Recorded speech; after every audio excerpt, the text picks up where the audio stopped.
Well, when you come to Prince Edward Island, you cannot not have some Cow's ice cream. This is the #1 ice cream in the world, folks. It is really good. This is P.E.I. Apple Crisp Noel is just given to me. It is out of this world.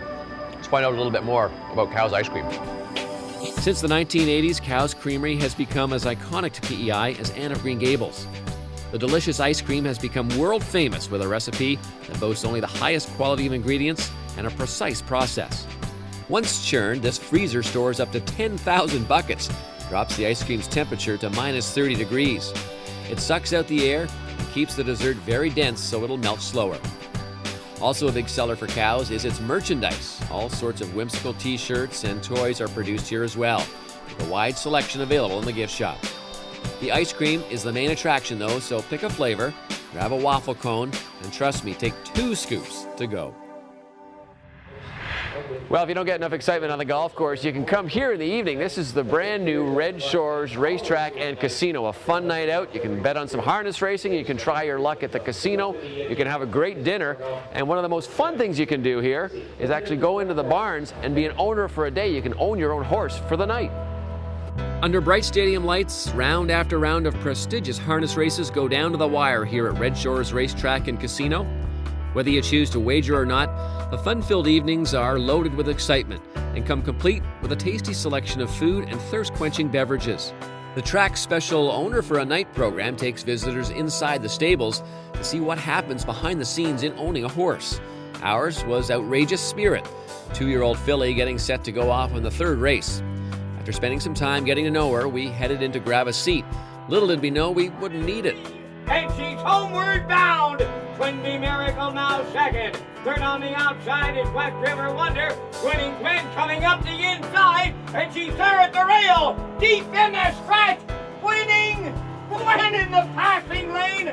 Look to get there for Jason Hughes. Always unique and entertaining, Red Shores carries the fun from the golf course to the track. With its close proximity to the Atlantic Ocean, fishing is one of Prince Edward Island's main industries. And perhaps no seafood is better than the locally grown oysters at Raspberry Point. After spending 6 to 7 years, that's right, years, in the cool waters of PEI, tens of thousands of oysters are washed and packed right here and shipped all across North America. Renowned for their wonderful salty taste and mouth-watering flavor, it actually takes serious skill to crack them open. Well, one of the toughest things to do is to get these little fellas open once you get them in here. You got to get what's out inside. It's called shucking. And Alistair, are you going to teach me how to do it? I'll teach you how to do it, yeah. So what we're trying to do is we have to find the pointed end of the oyster here. Okay. And that's the hinge. So what we're going to do is... Don't stab me here. Hang on. I'll try not to. So I'm going to stick the knife right in the hinge there. That's sort of the easiest access point. What we're going to do is I'm going to run the knife along the top of the shell till I find the top abductor muscle, cut it, and that's going to free up that top shell. It's going to be free. Then we're going to find the bottom of the abductor muscle there, the bottom part. We're going to cut that off. Now that that's loose, get rid of all the shell there.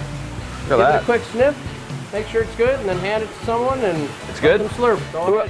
Who knew that an oyster had abs? Oh wow, that's really good. That's really good. Thank you very much. That's awesome. Despite prohibition laws that weren't lifted until 1948, Islanders were quietly brewing alcohol for decades in barns, basements, and sheds like this one where Myriad View Distillery operates. These days, Shine is legal and is a local hit with the same recipe they used generations ago.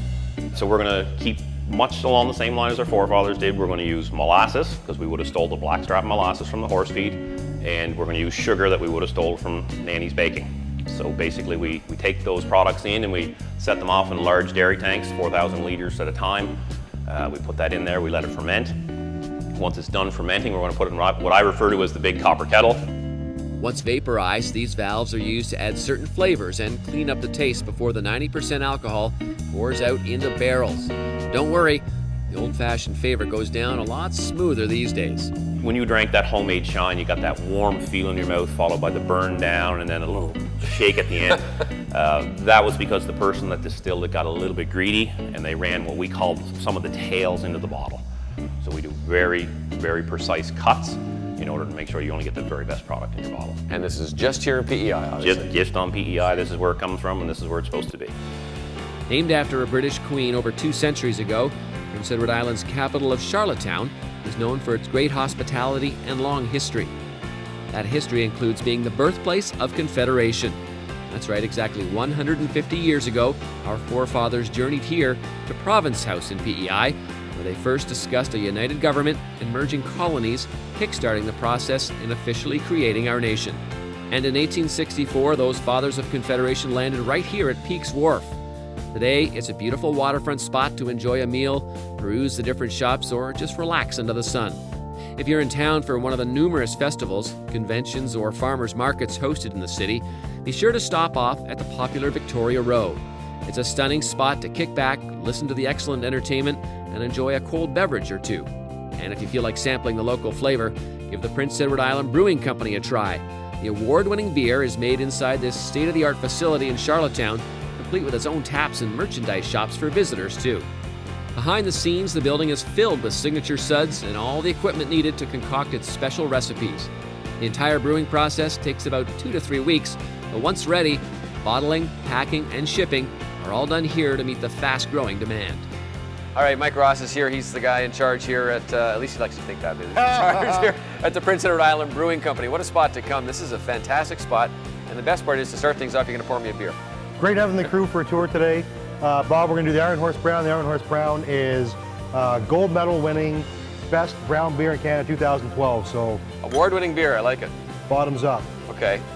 Now tell me a little bit about the history as we're drinking this of this brewery. I'll tell you what, we've been going for 15 years. Okay. 15 years. Pretty good. The craft beer business is going nuts on PEI. And now, not only are you serving PEI, but this beer is going right across Canada, right? We're in New Brunswick, Nova Scotia. We're in Newfoundland. We are in Alberta. And we're in BC. Soon to be in Ontario. Oh. That's good, though. Hopefully, yes. So obviously these great beers here. Beach Chair, you told me, was the best seller in the summer. Beach Chair is the best seller in the summer, big time. It's just a light, crisp, easy drinking beer. The Honey Wheat is our best selling beer, sort of year round. But like I said during the tour, no dogs, they're all good beer. All good all beer. Fun to drink. Can we try it? Let's try it. Cheers. Cheers. Along with beer, there's nothing tastier here than seafood. So hit the open waters and take part in the unique experience of lobster fishing. With Tranquility Cove Adventures, you're taken out on the Northumberland Strait for a full-day voyage that includes reeling in your own lobster. All right, Perry, we got our trap up here now, and you got some, so that's pretty good. What do we got in here? Well, we got a couple of lobsters in here, Bob. These are the perfect size lobsters you'd put on the table, actually. We have a female here. This is a new shell, nice and clean. That's can you about tell? 1.5 pound lobster. How can you tell it's a female? Underneath the tail is about 1/3 wider, and it's about 1/3 deeper than a male. These ones are just for show. They'll go back and live down the bottom. We have these for tourism as an educational tool to teach people about the lobster industry. We feed them every day, and at the end of the season, we actually let them go. And how old is a lobster like this? A lobster like that's only between 7 and 8 years old, somewhere's in there. Okay. They say they grow to 75 years. I think they grow to about 125. 125 That's what year old. I think they do, yeah. Wow, that's a long life. Yeah. Okay. Prehistoric looking things. Yeah. Thanks, Perry. Oh, you're quite welcome.